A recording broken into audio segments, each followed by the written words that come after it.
Our next bite-sized insight is by Norah Prida Bay. Norah is a Sloan 2015, a classmate, a social entrepreneur, founder of New Finance Limited, and a good friend. She's going to talk about a subject close to her heart, financial inclusion. Norah. Thank you.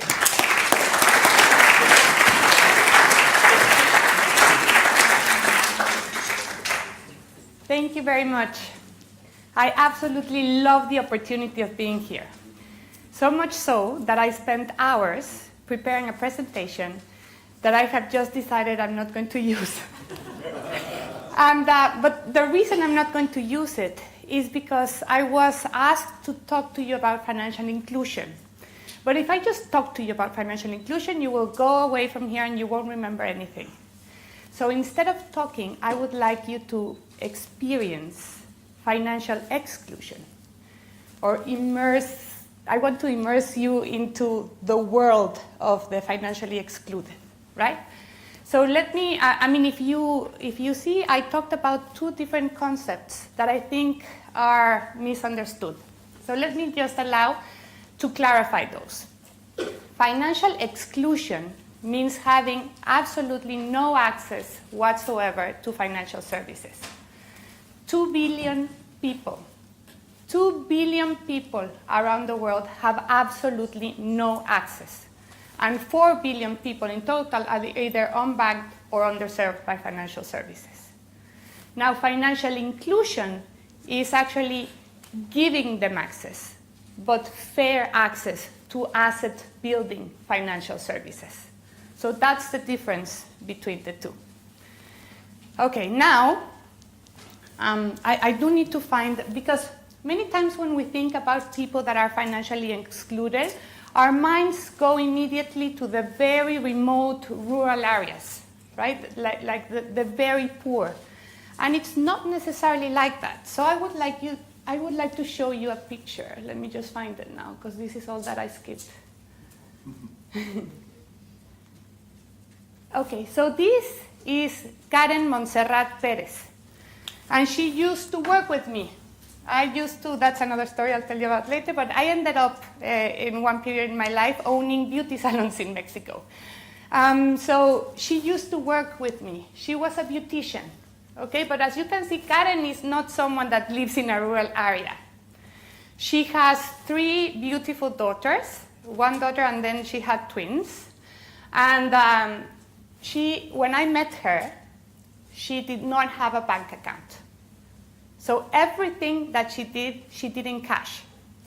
And she actually earns what would be the equivalent of like 1,000 to 2,000 pounds per month. So it's not, pocket money. She still did not have a bank account. And she does live by day, okay? So the problem that she had is that because she doesn't even have a bank account, she doesn't have a credit card.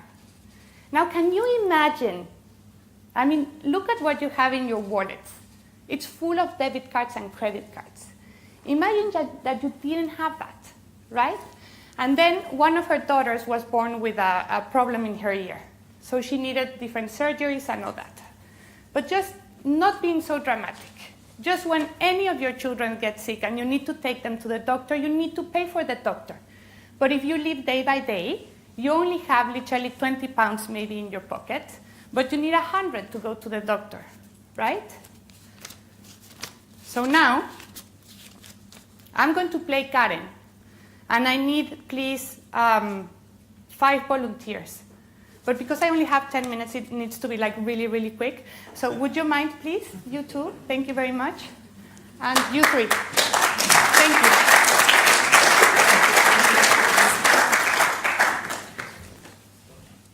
Hello, thank you very much. So you each, you're all beauticians in the beauty salon. And are financially excluded. But you clearly don't look that way. But as my daughter said, it's pretending, okay? So I'm Karen, and I know that I need 100 pounds urgently, right? And I cannot ask you for a loan because people in these circumstances don't give out loans to each other necessarily, because you know that if I ask you for a loan and you give it to me, then they will all ask for loans as well, right? And your neighbors and everyone, so it's a mess. So that doesn't happen. So what Karen actually does is she forms a savings circle. Okay, they're called roscas academically, which means rotating savings and credit associations. So I said, look, guys, I mean, you're working every day with me, and I need urgently 100 pounds. So each of you, please give me 20 pounds today. And next week, when we get paid again, we will repeat the process, but someone else will take the money. Okay, so you all say, no, yes, of course, because why? You know that maybe in a month, you are going to be the ones that are going to have the emergency, right? And you also like to participate because you can say, well, it's a disciplined way of saving. Or you will say, I want to take the last term because I know that I need to pay for my son's birthday party. Okay? So I said, okay, thank you very much. 20 pounds, please. So you see, I got the 100 pounds and I can now go to the doctor and pay for the doctor. Now next week, oh, it's your turn. Next week, we got paid again, and this time it was her turn to take the money. So please, can everyone give her the money? Exactly.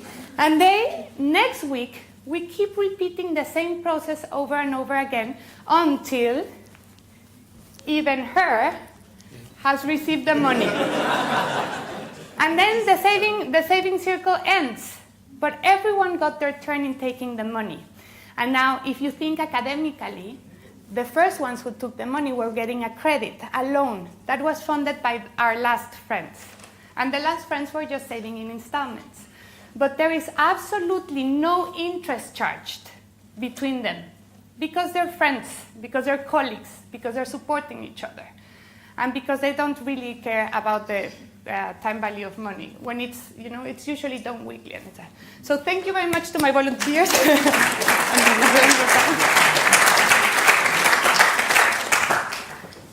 Now, what I decided to try to do is join forces with other entrepreneurs like myself who, I was a banker, and I still consider myself a banker, but a good one, if that can exist. So I joined forces and I became an entrepreneur because I really wanted to do something with technology to help these people. So today, I don't need to tell you because we all know about the trends in technology, right? I mean, smartphone penetration is just, the trend is just incredible. The previous slide that I had showed that 6.3 billion people will have smartphones, and they're all using Facebook and WhatsApp. So basically, I truly believe that with technology, we can actually end financial exclusion. So this behavior that I showed you now, we are trying to digitize it in the form of a mobile application. And not only that, but also for them to be able to start making payments with themselves. Or maybe even their savings circle with their sister who is now living in the United States. And so she cannot participate because she's not close by. But most importantly, for the first time ever, creating for them a financial identity. So if you ask me, and following on from what Alex said, with all of you wanting to invest your money where you're going to do social good, well, think about investing in companies like mine. So I call it fintech, but it's not only financial technology, it's financial inclusion technology. So if you ask me what the new norm should be, at least in financial services, the new norm should be a world where everyone has access to financial services, and no one is excluded for them. So thank you very much.